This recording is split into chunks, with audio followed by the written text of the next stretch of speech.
Здравейте, пипари! Ето една примерна профилактика на едно рикче.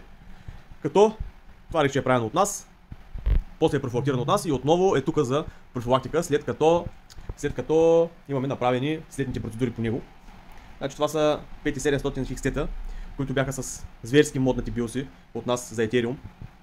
В момента са на стоковите биоси, подходящи повече за CowPool алгоритми. И съответно имате направена профилактика, термопасти, падове. Дънната платка също беше пояснила с сменен биос, измита, изчистена, с нова термопаста на нея, въпреки че, както знаете, процесор ще не грее там, но всичко е изпълнено и по нея, по платката. И съответно машинката вече е стабилна, настроена, работи с последния MMPOS, имаме апдейти на него. Ето ги картите. И се бачкат на CowPool с 24 мегахеша при около 100 вата репортед консумацията на бройка.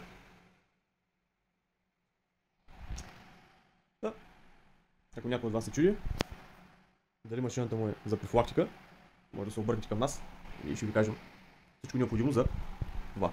Чао и до следващия път!